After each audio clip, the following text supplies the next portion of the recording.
ആ കൊച്ചിങ്ങനെ ശീശല്ല അവിടെ കിടക്കും. അപ്പം അതിങ്ങനെ എടുക്കാൻ വേണ്ടി പോവേ. എടുക്കാൻ പോകുമ്പോൾ ഈ കാറിൽ ഇങ്ങനെ കയറി വരും. അപ്പോൾ അത് വീണ്ടും ബാക്കി പോകും. നല്ല രസമാണ് ആ സിനിമ നീ കാണണം. ആ നീ നോക്കണ്ട.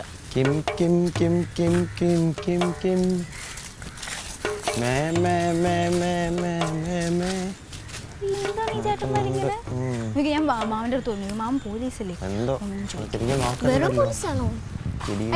ഇപ്പൊ വരും പോലീസ്. പക്ഷെ ഉടനെ പ്രൊമോഷൻ കിട്ടും. വലിയ പോലീസ് പ്രൊമോഷൻ കിട്ടുന്ന കാര്യമൊക്കെ പറഞ്ഞു ഇടിയിട്ടു എന്നാണ് തോന്നുന്നത് കണ്ടിട്ട്. ചേച്ചി ചേച്ചി വാ.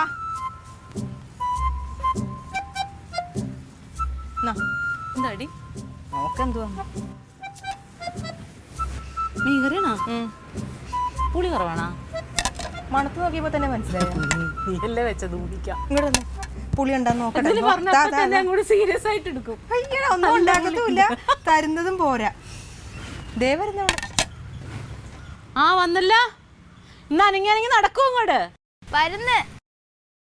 ചേച്ചി മറ്റേ കാര്യം പറയണ്ടേ? ഏതോ അത് ഞാൻ മാമൻ വരുമ്പോ പറയാം. പിന്നെ നീ പോവോ ഞാൻ കൊണ്ടാക്കണോ? ഞാൻ പോവാം. ചിഞ്ചി ചേച്ചി ഇനി തൊട്ട് വരുമോ? അവളിനി ഒരാഴ്ച കഴിയൂടെ. അവൾക്ക് വയ്യെന്ന് തോന്നുന്നു. ആ ശരി ബാ. ഇനി പോണേ. പോവല്ലോ. ഓ പോവാം പോവാം. സൂക്ഷിച്ചോണേ. ടാറ്റ. ഓ തേത്താ. ബൈ. എന്താ അമ്മ? ക്ലാസ്സൊക്കെ എങ്ങനെ ഉണ്ടടി? ക്ലാസ് ഒന്നും കുഴപ്പമില്ല. വല്ല പഠിക്കണുണ്ടാവോ? പിന്നെ കാര്യം പറയാനുണ്ട്. എന്തെങ്കിലും പൈസയുടെ കാര്യമാണെങ്കിൽ എന്നോട് പറ. അതല്ല എല്ലാവർക്കും എന്തോ പറയാനുണ്ട്. മാമിന്റെ അടുത്ത് പറയാം. അത് 3-4 ദിവസമായിട്ട് ഞാൻ ഇങ്ങനെ പറയണമെന്ന് വിചാരിച്ച്. നമ്മൾ വരുന്ന വഴിയില്ലേ, ഇന്നും കുറേ ദിവസമായിട്ട് നമ്മൾ അവർ കൂടെ വരുമ്പം ഒരു ചേട്ടനാണെങ്കിൽ അവിടെ നിന്ന് ഇങ്ങനെ പാട്ട് പാടും. പക്ഷെ ലൈക്ക് ഉറച്ച് പാട്ട് പാടും. അപ്പം നമ്മൾ തിരിഞ്ഞു നോക്കുമ്പോൾ ഇങ്ങനെ ചുമ്മാ ഒരുമാതിരി ചിരിക്കുകയും ഒരുമാതിരി നോക്കേ. അപ്പം 3-4 ദിവസമായി ആ ചെറുക്കൻ പാട്ട് പാടുന്നതിന് നീ എന്തിനാ തിരിഞ്ഞു നോക്കുന്നത്? അയ്യോ അത് അങ്ങനെ പാടണല്ല. അതാ ഇങ്ങനെ ഇരുന്നിട്ട് മുത്തേ മുത്തേ പൊന്നെ അങ്ങനെ പാടുമ്പോ അമ്മ നോക്കൂലേ? പാടിയാ ചിലർ നോക്കിപ്പോവും. തങ്കാമേ നീ അങ്ങനെ നോക്കേണ്ട കാര്യമൊന്നുമില്ല. മര്യാദക്ക് ഇവിടെ ചെറുക്കന്മാരാണോ? ഞാൻ പറഞ്ഞുതരാം.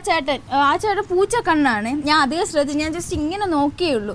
പൂച്ച കണ്ണാണ്. മുടി ഇങ്ങനെ ഇരിക്കും. പിന്നെ എപ്പോഴും ഹെഡ്സെറ്റ് ആണുമ്പോ ഈ കഴുത്തില്. പാട്ടുകാരനാണെന്ന് തോന്നുന്നു. നല്ല പാട്ടും പാടും.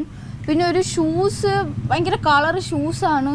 ഇന്നിപ്പോ ഒരു പച്ച ഡ്രസ്സാണ് ഇട്ടേക്കുന്നത്. നോക്കിന്നാ പറഞ്ഞത്. ഇങ്ങനെ നോക്കിയപ്പോ നീ ഇത്രയും കാര്യങ്ങൾ കണ്ടോ? അല്ല അതെന്തെന്ന് ആ ചേട്ടൻ എല്ലാം ഇങ്ങനെ എടുത്തേക്കായിരുന്നു. പഠിക്കാൻ പോയിട്ടുണ്ടെങ്കിൽ അവിടെ അങ്ങനെ ചിലപ്പോ ആൾക്കാർ നോക്കും, ചിലപ്പോ വർത്തമാനം പറയും. ഇതൊന്നും നോക്കേണ്ട കാര്യമില്ല. അങ്ങനെ തന്നെ ഇങ്ങോട്ട് പോന്നാ മതിയല്ലോ. ആ വഴി നമ്മൾ ഒറ്റയ്ക്കേ ഉള്ളൂ കേട്ടോ. അത് ഭയങ്കര പേടിയാവും. ചുമ്മാ നോക്കണ്ട.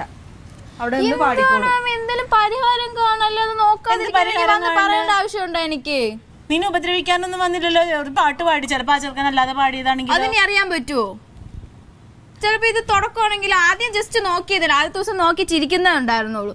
പിന്നെയാണ് പാട്ട് ഷൂഷു നിർത്തിക്കോളും. മാമി ഒരാള് ബാക്കി വന്ന് ഷൂഷു വിളിക്കുമ്പോ മാമി തിരിഞ്ഞു നോക്കൂലേ? ഷൂഷു വിളിക്കുമ്പോ ചെവി കേട്ടൂടാന്ന് വിചാരിച്ചോളൂ. ഒന്നും മിണ്ടാതെ നിങ്ങളൊക്കെ പോയാൽ ഞാൻ മാമന്റെ അടുത്ത് പറഞ്ഞോളാം.